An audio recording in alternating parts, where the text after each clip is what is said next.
네, 오늘 세 가족 우리 공동체 왔는데요. 김명빈, 네, 우리 자매님, 네, 잠깐 일어나서 얼굴만 좀 보여주시면, 네, 환영의 박수를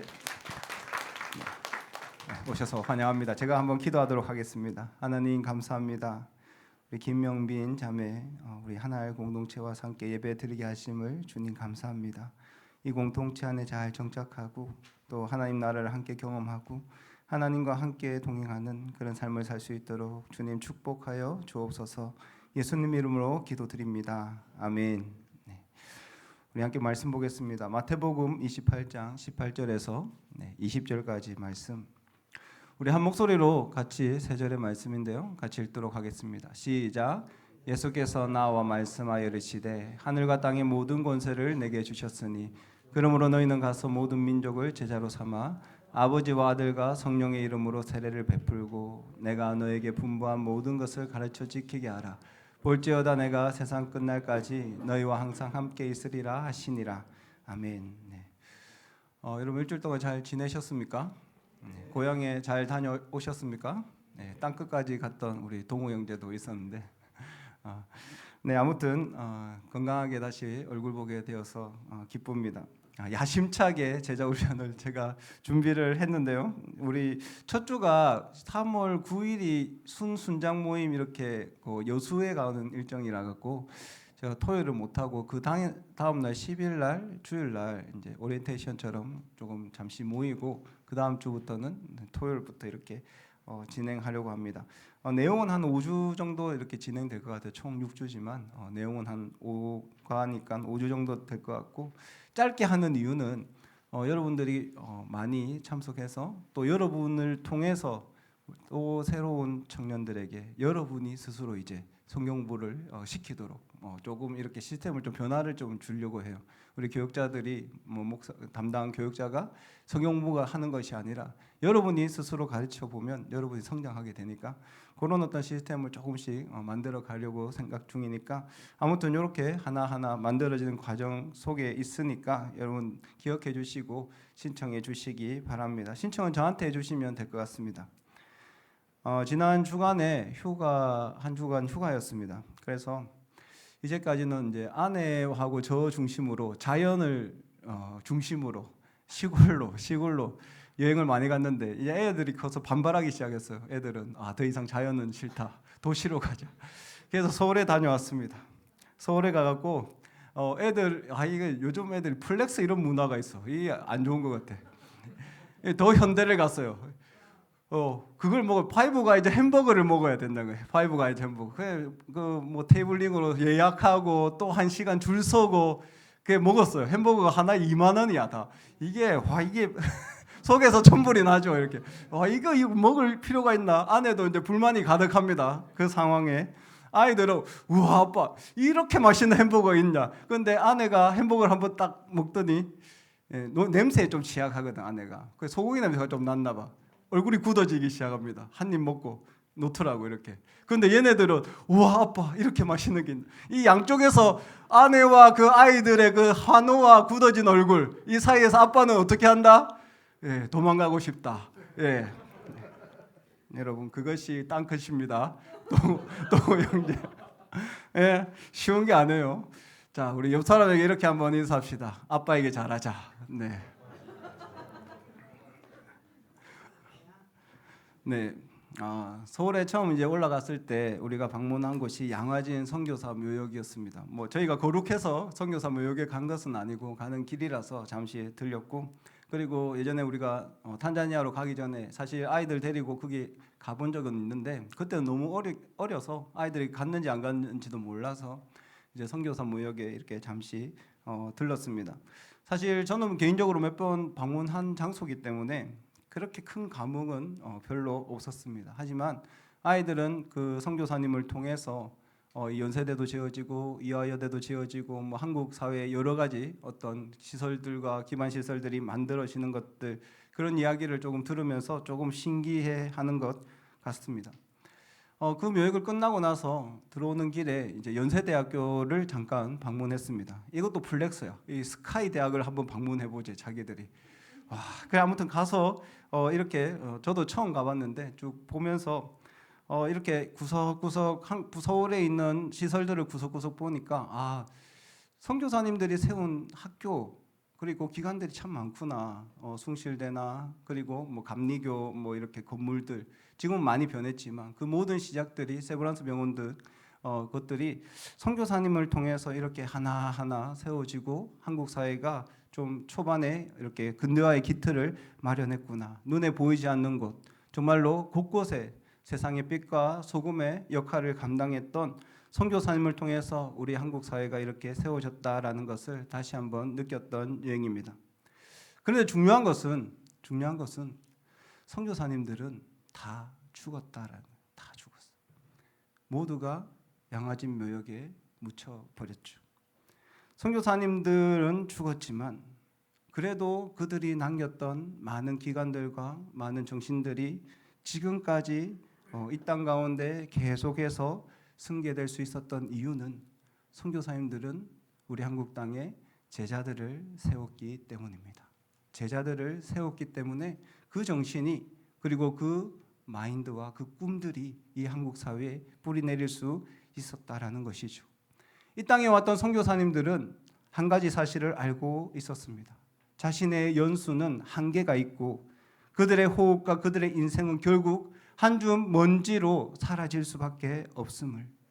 그렇기 때문에 선교사님들은 오늘 우리가 읽었던 예수님의 그 명령, 모든 민족을 제자로 삼아, 모든 민족을 제자로 삼아, 이 말씀에 따라 자신의 사역을 이어줄 제자들을 이 땅 가운데 세웠습니다. 선교사님들 중에 사무엘 마펫이라는 선교사님이 계십니다. 이 선교사님은 한국 땅에 와서 이북에서 사역지를 정하고 선교 사역을 시작하게 됩니다. 그분은 언더우드 선교사님과는 조금 다르게 건물을 세우고 어떤 눈에 보이는 것들을 한 것이 아니라 성경을 가르치고 제자를 키우기 시작합니다. 이북 지역을 돌면서 십자가 복음을 전했습니다. 마펫 선교사를 통해서 세워진 그리고 뿌리 내린 제자들, 참 많은 제자들이 이 땅 가운데 일어나게 됩니다. 그 중에 대표적인 인물이 평양 대부흥을 이끌었던 길선주 목사님, 그리고 한국 최초의 선교사 이기풍 목사님, 그리고 죽으면 죽으리라고 천하 일본의 신사참배를 반대하며 죽었던 주기철 목사님, 그리고 사랑의 원자탄의 주인공인 손양원 목사님, 그리고 우리 교단의 가장 큰 어른이라고 불리는 한경진 목사님, 모두가 마펫 선교사님의 제자들이었고 그의 영향을 통해서 하나님의 길을 따라갔던 사람입니다. 마펫 선교사는 사라졌지만 그 제자들이 이 땅 가운데 남아서 또 다른 제자들을 세우고 한국 사회에 기독교를 뿌리 내렸습니다. 여러분, 우리에게 있는 좋은 것, 복음이죠. 복음, 예수 그리스도.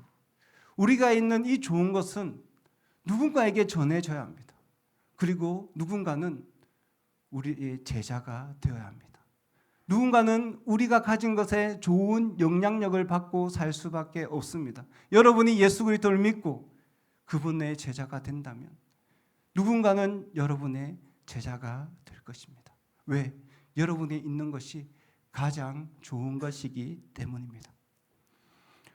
제가 2002년도에 남아공에 갔습니다. 그때는 한국에 카페 문화가 없었습니다. 지금은 카페가 엄청 많잖아요. 지금 그때는 카페는 없고 다방, 그리고 커피는 이제 믹스 커피가 최고였던 그런 시절이었습니다. 남아공에 갔는데 카페들이 다 에스프레소를 내리고 라떼 뭐 이런 카라멜 마키아토 이런 걸 타주는 거예요. 너무 맛있는 거야. 와, 이게 커피가 이런 거구나 하고 한국에 돌아왔는데 이 가게가 별로 없는 거예요. 이렇게. 그래서 이제 아내하고 결혼을 하고, 그때가 2006년이었는데 그때도 카페가 별로 없었거든요. 아내를 데리고 또 남아공 신혼여행을 갔습니다. 저희가 한 달 정도 이렇게 남아공에 갔었는데 우리가 돈은 없었어. 근데 카페는 몇 끼마다 가서 제가 싸니까 커피를 아내에게 전도했습니다. 열심히 먹였어요. 그래갖고 아내가 그 커피 맛이 들여버렸어요. 제 커피 제자가 된 거지. 그래가 한국에 돌아왔는데 저희가 그때 교육전도사 월급 60만 원, 점심 식사 라면 먹고 김해 공항에 스타벅스가 있었거든. 그때 당시 스타벅스는 뭐 밥값보다 비싼 커피, 사치의 뭐 상징 뭐 이런 거였어. 스타벅스 지금처럼 그런 스타벅스 이미지가 아니었어요. 아무튼 된장녀 뭐 이런 말들이 나왔던 시기였기 때문에 라면 먹고 걸어서 돈이 없으니까 걸어서 김해공항 가서 스타벅스 2잔도 못 시켜요. 한 잔 시켜서 갈라먹고 돌아오는 아내가 참 좋아하더라고. 그리고 저하고 같이 사역했던 부목사님한테도 커피가 전달되었습니다. 이 부목사님도 커피를 너무 좋아하시기 시작했어요. 그래서 제가 마산에 잠깐 2년 다녀오니까 부목사님은 떠나고 또 다른 목사님이 계시는데 저하고 첫 만남에서 이런 말을 합니다.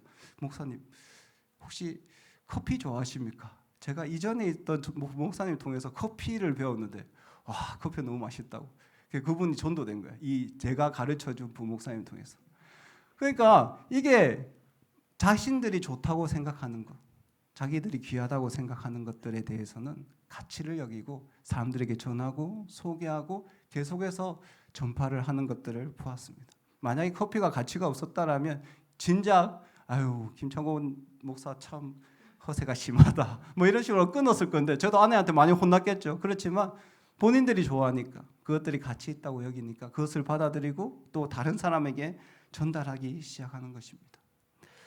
여러분 우리에게 좋은 예수 그리스도, 정말로 그것이 예수 그리스도 복음이 여러분에게 정말 중요하고 좋다라면 이 복음은 누군가에게 전해져야 합니다.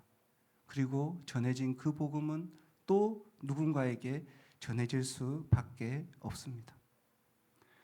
이 땅 가운데 예수님이 오셔서 거했던 시간은 3년밖에 되지 않습니다. 예수님은 이 땅에 거하실 때 많은 사람들에게 설교도 하시고 병도 치유하시고 귀신도 쫓아내시고 그리고 죽은 자도 살리셨습니다. 하지만 예수님께서 이 땅 가운데 자신의 대부분의 시간은 제자들과 함께 보내었습니다. 12명의 제자들. 그 제자들과 함께 먹고 마시고 삶을 나누셨습니다. 그들에게 하나님 나라를 가르치셨습니다. 예수님은 모든 사람들에게 제자를 삼지 않습니다. 단 12명. 그 12명이 나중에 예수님이 떠난 뒤에 이 땅 가운데 복음을 증거하는 증인들이 됩니다. 이 12명을 통해서 복음은 땅끝까지 전해지고 또 그 복음을 받아들였던 또 다른 제자들을 통해서 복음은 전 세계로 확장되어 갑니다.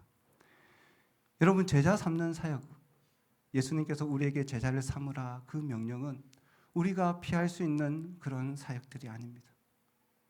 우리가 품고 그것을 소망하며 이 땅 가운데 살아야 되는 것입니다. 여러분에게 도전하기를 원합니다.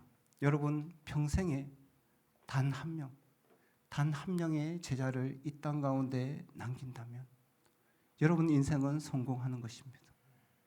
여러분이 단 한 명 예수의 제자를 이 땅 가운데 남긴다면 그것으로 여러분의 사명은 다하는 것입니다. 그 제자를 통해서 하나님은 또 다른 일들을 계획하실 것이고 하나님께서는 또 다른 하나님의 일들을 확장시켜 가실 것입니다. 이전에 제가 카자흐스탄의 알마티라는 곳에 이제 G12 컨퍼런스에 참석한 적이 있습니다. G12는 풍성한 교회 아시죠? 예, 모릅니까? 예, 옆에 풍성한 교회가 아는데 풍성한 교회는 D12예요. D12. 이것도 D12, G12 파생되는 거 많습니다. 이 다 비슷한 건데 12제자 사역이거든요. 12제자 사역. 제자를 삼는 어떤 것들을 비전으로 삼고 교회를 이렇게 세팅하는 그런 컨퍼런스인데 G12 컨퍼런스에서 그곳에 있었던 한국 목사님께서 알마티에 12명의 제자를 세웠어요. 그런데 그 중에 대부분의 평신도들이 한국 선교사님의 복음을 듣고 자신의 제자들을 세우기 시작합니다. 현지 사역자들, 평신도 사역자들이 수백 명의 제자들을 세우는 것들을 간증하는 것들을 보았습니다. 그 목사님은 한 번도 그 세계를 상상한 적이 없다라고요. 자신은 단지 자신에게 찾아오는 정말로 필요한 그런 사람들에게 복음을 전하고 그들과 함께 공동체를 세웠는데 자신의 제자들을 통해서 놀라운 하나님의 일들을 나타나는 것들을 보면서 하나님의 법칙들, 하나님의 계획들은 이렇게 움직이구나라는 것들을 배웠다라고 합니다. 여러분, 이 땅 가운데 제자를 삼는 것, 제자를 남기는 것 너무나 중요한 일입니다. 나는 안 돼, 이런 부인하지 마시고 여러분 마음 가운데 소망하시길 바랍니다. 예수님을 따라 살아가는 한 명의 제자, 그 제자가 내 평생에 세워지길 기도하는 우리 하나의 청년들이 되기를 축복합니다. 네, 그런데 문제가 있죠. 제자를 삼아야 된다. 단 한 명의 제자를 만들어야 된다. 이런 이야기를 들으면 번뜩 드는 생각은 내가 자격이 있나? 그렇죠? 내가 자격이 있나? 나는 안 될 것 같은데. 누군가를 제자를 삼으려고 한다면 스승인 내가 그들에게 뭔가 특별한 사람이 되어야 될 것 같은, 그런 사람에게 엄청난 기준을 제시해주는 그런 삶을 살아야 될 것 같은 부담이 드는 것이 사실입니다. 자신의 삶을 돌아보면 누군가 제자를 삼는다라는 것은 불가능해 보입니다. 나는 성경을 제대로 알지도 못해. 나는 믿음 생활 제대로 하지도 못해. 교회를 오래 다니면서 세상에 나가서 살아보지만 좋은 영향력을 끼치는 사람으로 살지도 못해. 사람들에게 예수 그리스도 전하는 것도 심장이 떨려서 잘 하지 못하는 사람이야. 아니, 더 나아가서 사람들 만나는 것도 귀찮고 사람들하고 관계하는 것도 짜증나고, 아니 어쩌면 사람들하고 함께 살아가는 것, 그것 자체가 나에게 도전인 그런 어떤 자신의 한계들을 바라보면서 내가 과연 누군가를 제자 삼을 수 있을까? 그런 자격이 있는 사람일까? 그런 부담이 드는 것은 사실입니다. 여러분, 우리 스스로는 어떤 기준에 대해서 이야기할 때 너무나 부족하다, 너무나 연약하다, 너무나 못 미친다. 그것은 사실 팩트일 수밖에 없습니다. 이번에 이제 동호 형제가 조금 전에 땅끝이라고 말했잖아요. 집에 가면 그 모습이 달라진다고. 저는 어떨 것 같습니까? 여기서 목사처럼 행사하고 있지만, 그죠? 휴가 갔는데 제일 많이 들었던 말이 뭔지 아십니까? 우리 애들한테. 아빠 목사인데 그렇게 하면 돼. 이것들이 뭐 얘기하면 아빠 얼평하면 안 되는 거 아니야? 아빠, 그거는 차별인데. 우리 집이 이렇습니다. 안 되는 거야 이거 아무튼. 저도 여러분과 다를 바 없죠. 목사라는 그런 어떤 호칭 떼면 기준이 높은 사람이 아닙니다. 여러분이 봐도, 여러분이 직접 봐도 제가 기준이 높은 사람처럼 보이지는 않잖아요, 그죠? 아니가. 야, 너 좀 높게 보는가 보네. 감사합니다. 아무튼 저 역시 여러분과 무엇이 다르겠습니까? 아직까지 저 역시 해결하지 못하는 그런 죄악들, 그리고 어떤 많은 문제들, 그런 것들을 가지고 있는 사람입니다. 우리 모두 똑같은 사람이죠. 우리는 중독적인 부분, 낭비, 사치, 이기적인 마음과 질투, 또 직장을 다니는 청년들은 직장 가운데서 동료들과 갖게 되는 그런 갈등들, 짜증들, 매너리즘에서 찾아오는 그런 불안함과 답답함들, 그런 삶을 살다 보면 내 자신은 누군가를 예수의 제자로 삼기에 부족한 사람이다라는 생각밖에 들지 않습니다. 하지만 여러분, 이것을 꼭 기억하시기 바랍니다. 예수님은 완벽한 제자를 부른 것이 아닙니다. 예수님은 완벽한 사람을 자신의 제자로 부르지 않았습니다.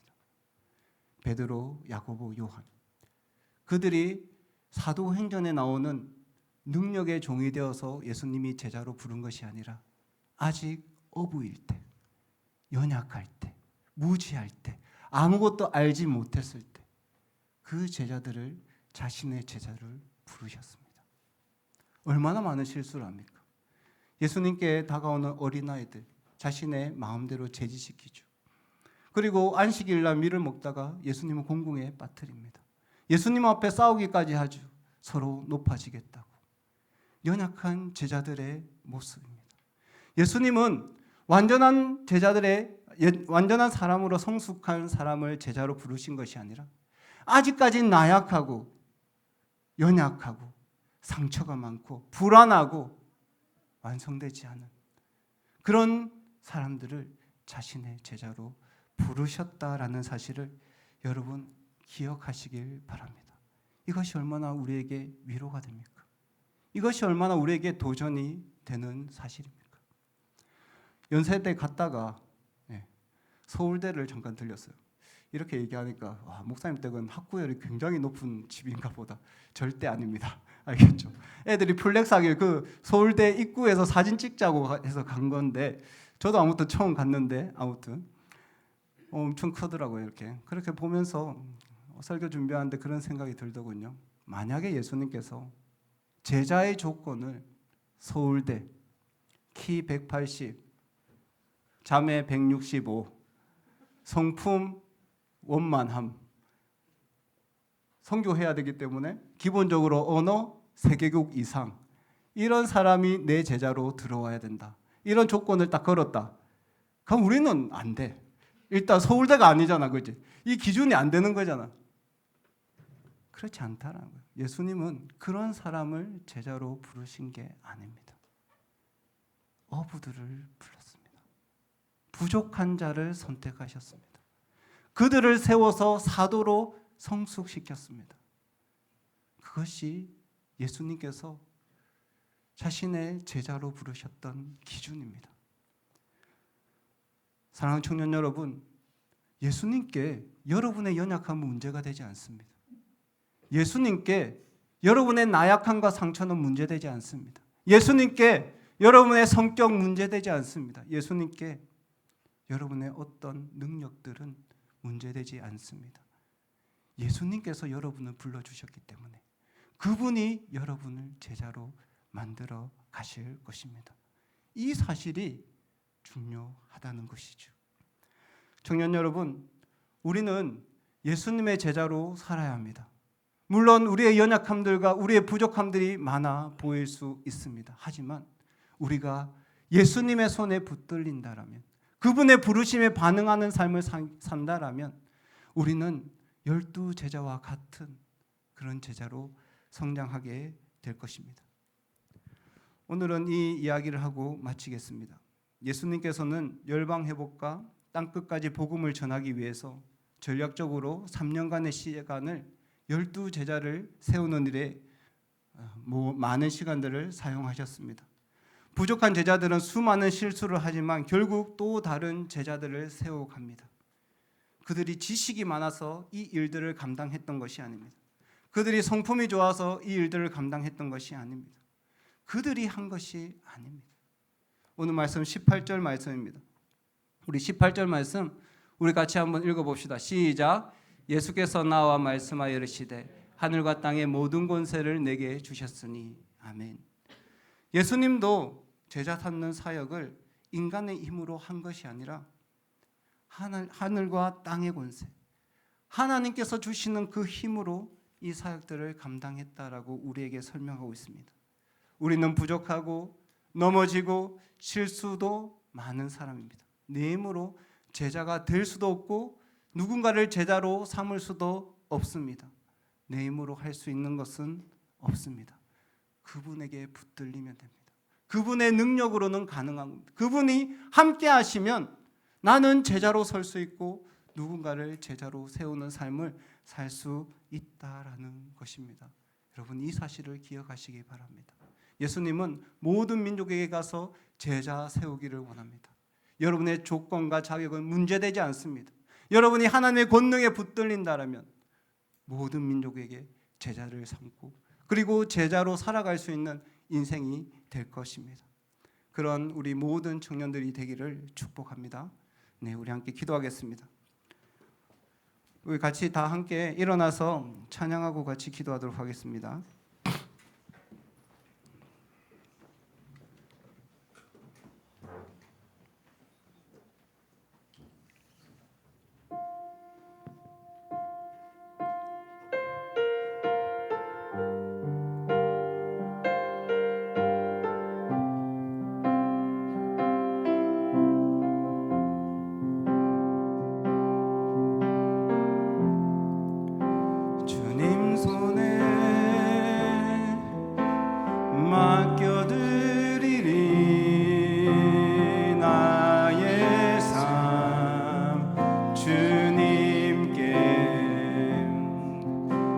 주님 손이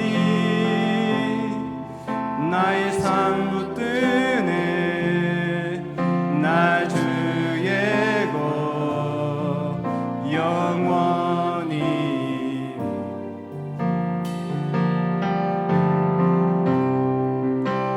내가 믿는 분 예수 내가 속한 분 예수 삶의 이유 되시네 내 노래 되시네 전심으로 주와 함께 걸어가리라 주와 함께 걸어가리라 모든 길을 주실래 주 뜻 안에 나 살아가리 주의 약속은 영원해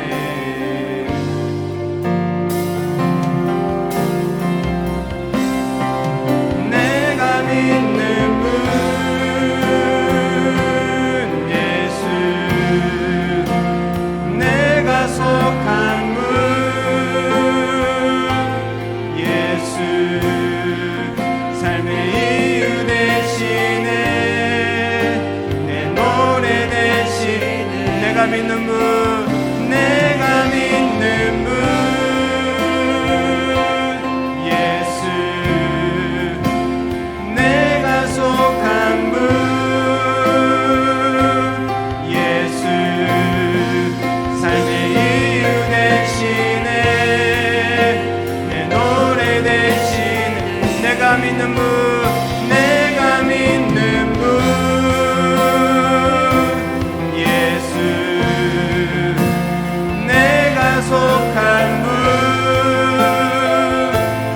예수 삶의